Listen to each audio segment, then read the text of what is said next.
When I pick a specific game to talk about, it's because I feel like it fits into the bigger picture of things.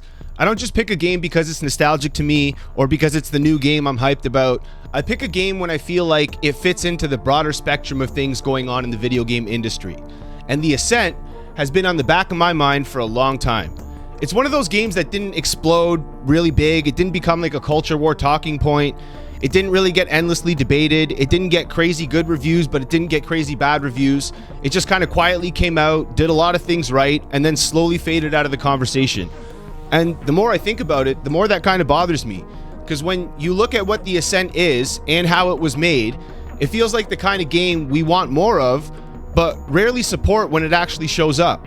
It's a tightly focused project made by a small team that takes real creative risks and doesn't feel engineered by a bigger committee or a corporation.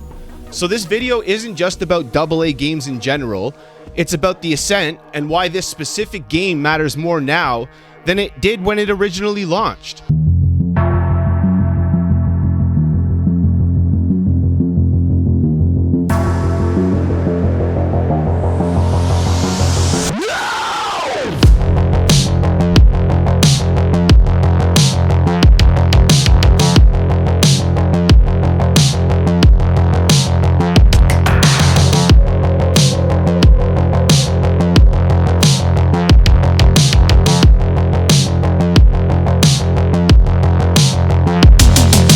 This isn't a review, and I'm not here to sell you on it. I want to show you why this game matters as an example of how things can be done right in the industry and why it deserves more attention than it ever got.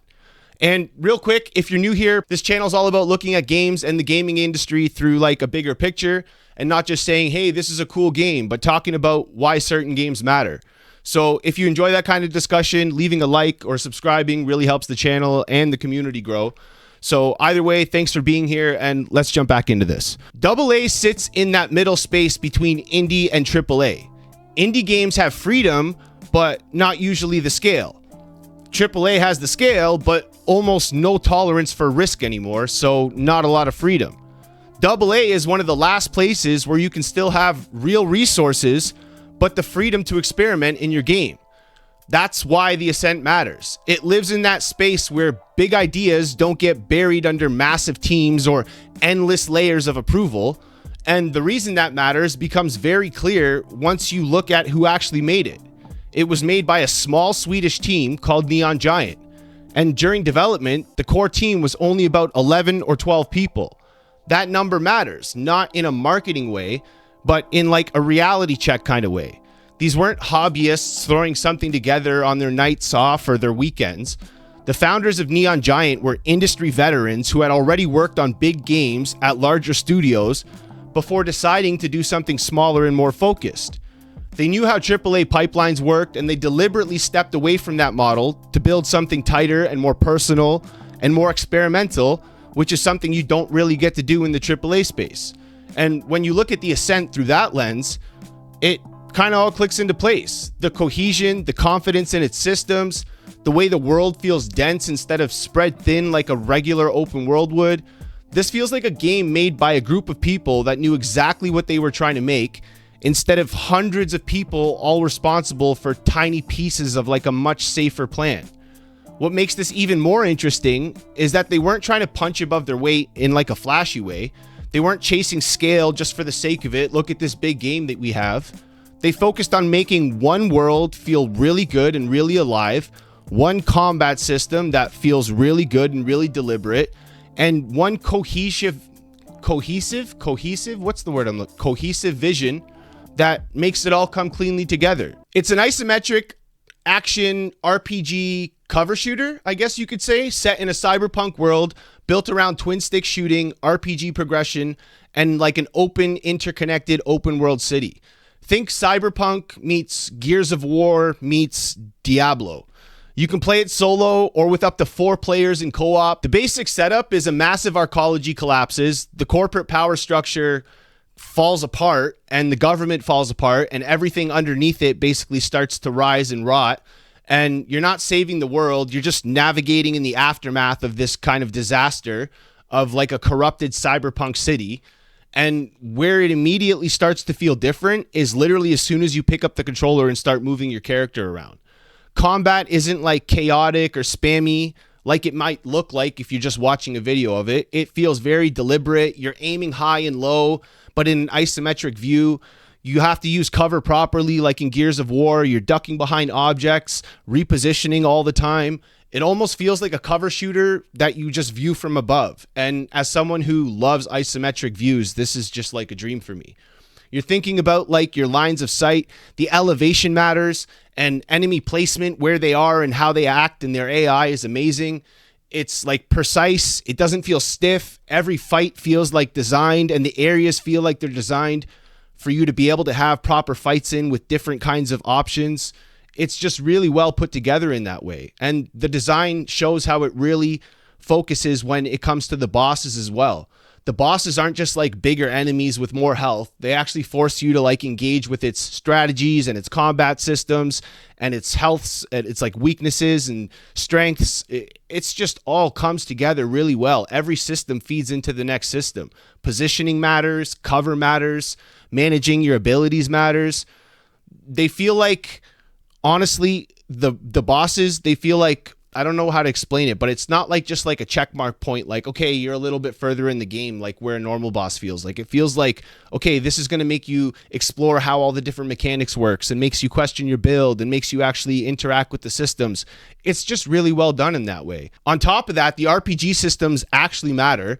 Abilities, cyberware, armor, builds that meaningfully change the way that you approach encounters and how you actually play the game. And the Ascent's world, like the actual world itself, does like a lot of the heavy lifting too. The city literally feels alive. And I'm not just saying this from recency bias. I think out of every open world-ish game I've ever played, this might be in the top 10 as far as the actual way that the world and the city that you're in looks visually. It's not just like visually impressive, but the way it's structured is insane. It's like super dense.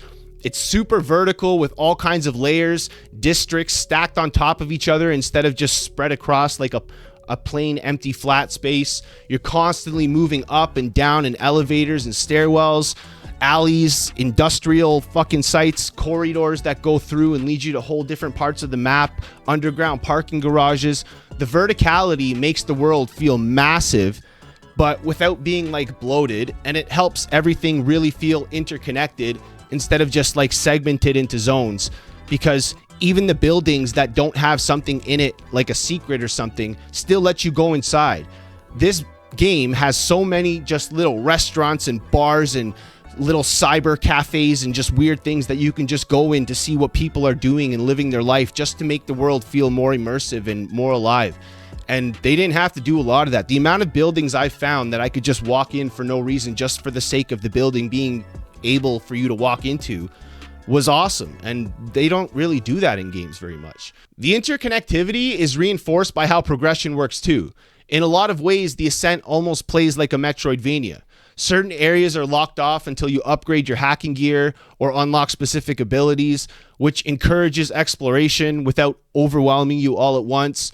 You're not just running from marker to marker. You're slowly opening up the city as you gain access to it and finding more secret areas and more things to explore. And all the best stuff is just hidden stuff that you could totally miss. So it makes it even more rewarding when you actually find something.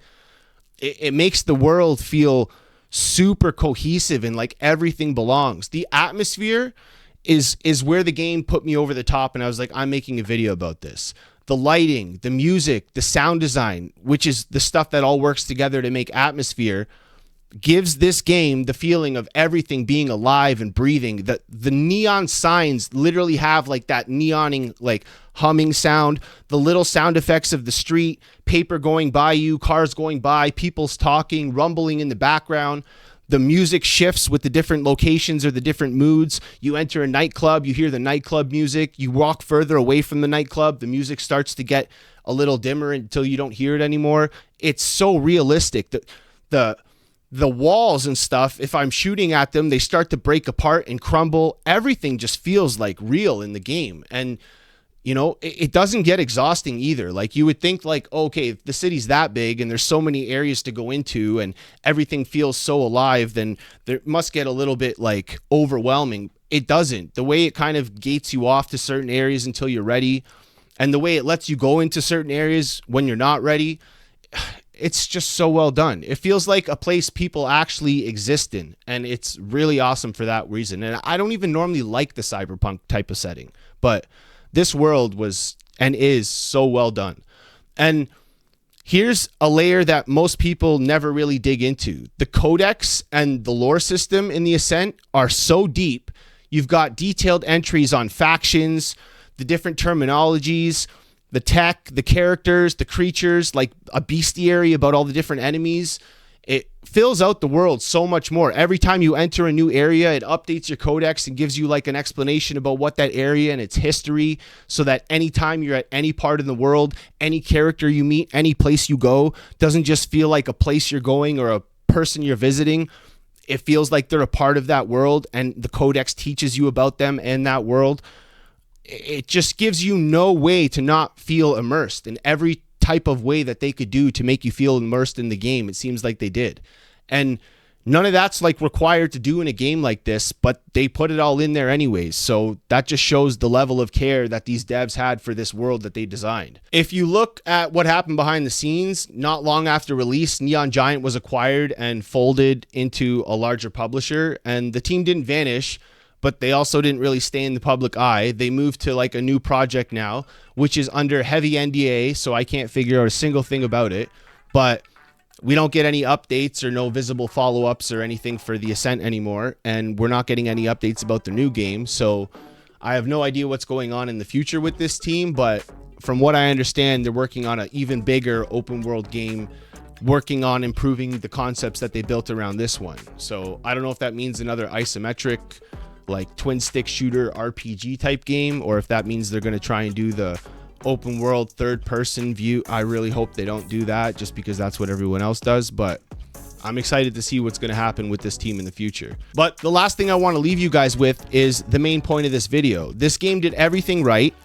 When we complain about AAA games being overbloated and everything, and we wish we would just have more middle of the road AA games, why didn't this get bigger like hype? Why wasn't it more talked about? Why, when you see even lists for top 10 lists, like best co-op games or best multiplayer experiences or best like futuristic games, why don't I see this game on more lists? It's not because it was a bad game. It's just people seem to have forgotten about it. It was made by like a small team, and it came out and it got some hype, like I said, but I just feel like it should have got more. And I feel like in today's day and age, when we complain about everything the AAA space does wrong, this game is a proving ground and a proof of what can be done by a small team, with a good budget, with a clear vision.